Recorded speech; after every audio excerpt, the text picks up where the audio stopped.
Baik, pemirsa yang dimuliakan Allah Subhanahu wa Ta'ala di seluruh tanah air, di belahan bangsa ini dari Sabang sampai, dari Tanah Abang sampai Rawabangke.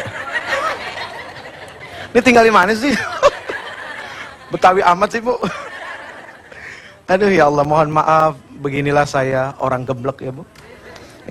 Sebetulnya lebih enak jadi orang geblek daripada jadi orang bener. Iya, kalau orang geblek ngomong apa aja nggak akan ada yang sakit hati. Orang maklum, maklum ujai geblek ini kan. Tapi kalau orang benar, wah, setiap bicara nggak boleh nyakitin orang. Harus halus, harus terjaga segala-galanya. Itu orang benar. Yang benar itu hanya baginda yang tercinta Nabi besar Muhammad sallallahu alaihi wa alihi wasallam wa sahbihil kiram. Baik pemirsa yang dimuliakan Allah, hadirin yang ada di studio. Ngomong-ngomong soal korupsi dan pemimpin, apa hubungannya sih? Korupsi dan pemimpin, hubungannya apa? Hah? Hubungannya dekat. Jangan-jangan saudara kandung lagi antara pemimpin dengan korupsi. Kenapa korupsi itu bisa lahir?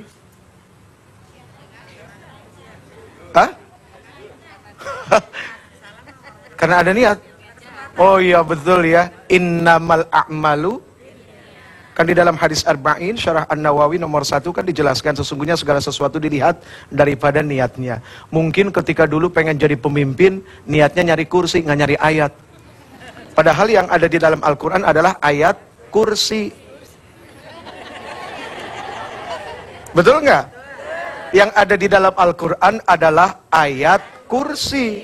Ini terbalik, kursinya dulu. Baru akhirnya bikin-bikin ayat.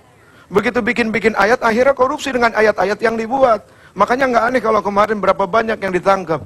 Orang-orang yang sudah diberikan amanah, diberikan tanggung jawab oleh kita, yang diwakili oleh bangsa Indonesia, akhirnya terjerumus pada masuk pesantren sekarang. Ya kan nggak enak kalau bilang di penjara ya, tapi masuk pesantren. Artinya mudah-mudahan keluar dari pesantren mumtaz, jayyid jiddan, kan gitu ya. Jadi orang yang lebih baik lagi, kan gitu. Nah jadi ini persoalan niat. Ada sesuatu yang keliru. Ya, tapi bisa saja si suaminya, pemimpinnya ini bagus, istrinya ngomporin, bisa saja. Makanya penting menahan keinginan. Mohon maaf lahir batin ya. Seorang suami dengan seorang istri kan sama seperti seorang pembalap dengan aligator. Aligator apa? Navigator, aligator, ya, seperti seorang driver dengan navigator. Gini aja lah, nggak usah jauh-jauh. Ibu naik motor, ya, sama suami, tiba-tiba dipepet orang, sang. Terus begitu suaminya mau, kita bilang apa? Udah bang, jangan, mau ngapain sih? Nggak, udah bang, sikat bang, kebut aja. Wah, itu bahaya, iya kan? Mumpung bang, kapan lagi lo? Mumpung ngejabat, kapan lagi? Mumpung bisa bikin ini, bikin itu. Mumpung abang kebijakannya didengar orang, udah sikat. Wah ini yang bahaya. Ya kalau mau nyikat WC lebih manfaat sebetulnya ya. Loh iya, nyikat WC itu bagus, nyikat sepatu bagus ya. Jangan merasa hina, jangan merasa hina. Orang-orang soleh itu paling senang menyikat hal-hal yang kotor dalam hatinya. Karena kan semua keinginan hawa nafsu dan segala apa yang membuat diri jadi rusak itu kan datang dari hati. Nah makanya penting seorang pemimpin itu memimpin dengan hati. Kelebihan Rasul Shallallahu Alaihi Wasallam itu memimpin bukan cuma dengan akal dan fisiknya, tapi juga dengan hatinya. Ya, jadi pertama seorang pemimpin itu harus mampu memimpin dirinya dulu. Apa dirinya? Matanya, bagaimana cara dia memandang. Memimpin mulutnya, bagaimana dia bertutur kata. Memimpin pendengarannya, apa yang dia dengar, tidak main telan saja. Memimpin segala sesuatunya, sampai keluarganya mampu dipimpin, baru dia mampu memimpin orang lain. Itulah keutamaan Rasul. Ribuan tahun Rasul sudah meninggal, tapi subhanallah, siapa yang mampu mengalahkan kedikjayaan, kedahsyatan Rasul memimpin? Aduh ya Allah ya Karim ya, insya Allah. Terus terang kita semua jujur, kita semua merindukan masa-masa kepemimpinan yang betul-betul melihat segala sesuatunya adalah untuk bangsa dan tanah air. Satu pesan terakhir, ketika Umar bin Abdul Aziz memanggil para ulama, lalu beliau mengatakan, seluruh harta yang kemarin didapat dari hasil kezaliman pemerintah sebelumnya, apa yang harus kami lakukan?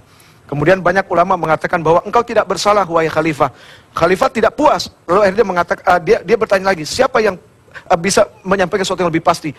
Termasuk engkau akan dimintai pertanggungjawaban. Kemudian dia buru-buru pulang, sambil nangis di jalan, dia bertemu dengan istrinya, dia katakan, wahai Fatimah, istriku, siapa yang engkau pilih, emas permata atau suamimu, Umar bin Abdul Aziz? Kemudian istrinya mengatakan, sudah pasti aku memilih engkau wahai Umar. Kalau betul engkau memilih aku, maka lepaskan seluruh perhiasanmu, harta bendamu, berlianmu, berikan kepada orang-orang fakir. Karena selama ini kita merampas harta mereka. Akhirnya itu harta dibawa ke Baitul Mal, diberikannya kepada yang hak. Subhanallah. Kita merindukan sosok pemimpin itu. Insya Allah besok kita akan menemukan pemimpin seperti itu. Tetap dengan berbaik sangka. Mohon maaf atas segala kekurangan dan kekhilafan. Hadza min fadli Rabbi ya Allah. Semua ini hanya karunia titipan yang datang dari Engkau.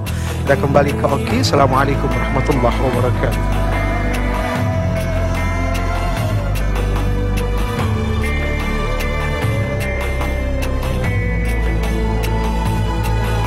Nafsu jiwa yang memuncah menutup